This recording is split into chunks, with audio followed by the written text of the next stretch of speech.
നമസ്കാരം സാർ. കൊല്ലം കൊള്ളാം. കൊല്ലം ഗംഭീരമായി. കൊള്ളാന്ന് പറഞ്ഞാൽ പോരാ, അതിനപ്പുറം ഏതെങ്കിലും വാക്ക് പറയാനുണ്ടെങ്കിൽ അത് തന്നെ പറയണം. ഇത്തവണത്തെ ഈ ഒന്നാം സ്ഥാനം ഈ മേള സംഘടിപ്പിച്ച കൊല്ലത്തെ ആളുകൾക്ക്, അതായത് സംഘാടകരായിട്ടുള്ള ആളുകളെല്ലാം ഗംഭീരമായി ഇതിൻ്റെ ഭാഗമായി നിന്നു. ഗവൺമെൻറ് മിഷണറീസ് അടക്കം നന്നായി പ്രവർത്തിച്ചു. അധ്യാപകരുടെ ടയർലെസ് ആയിട്ടുള്ള എഫേർട്ട് ഉണ്ട്. പക്ഷെ അതിനൊക്കെ അപ്പുറം കൊല്ലം ജനത അവരുടെ ഒരു സ്വകാര്യ ഉത്സവമായിട്ട് ഈ കലാമാമകത്തെ ഏറ്റെടുത്തു. വലിയ വിജയമാണ്. എന്തെങ്കിലും ഇനിയുള്ള സജഷൻസ് പറയാനുണ്ടോ ഇതിൽ നിന്നും?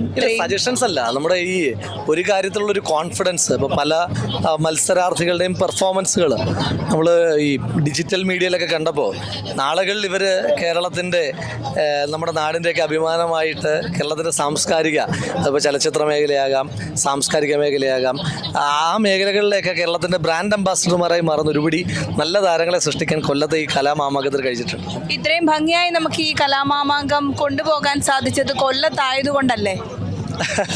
അങ്ങനെയല്ല, എല്ലാ വർഷവും ഗംഭീരമായിട്ട് നടക്കുന്നത്. പക്ഷേ ഇത്തവണ കുറേ കൂടി എല്ലാ വർഷവും ഗംഭീരമാണെങ്കിൽ ഇത്തവണ അതിഗംഭീരമായി എന്ന് പറയുന്നതായിരിക്കും കറക്റ്റ്. കൊല്ലം ഗംഭീരമായി തന്നെ ഒരു 1.5 പതിറ്റാണ്ടിന് ശേഷം കൊല്ലത്തേക്ക് കലാമാമാങ്കം വരുമ്പോൾ അതിനെ ഗംഭീരമായി കൊല്ലംകാർ ആഘോഷിച്ചു.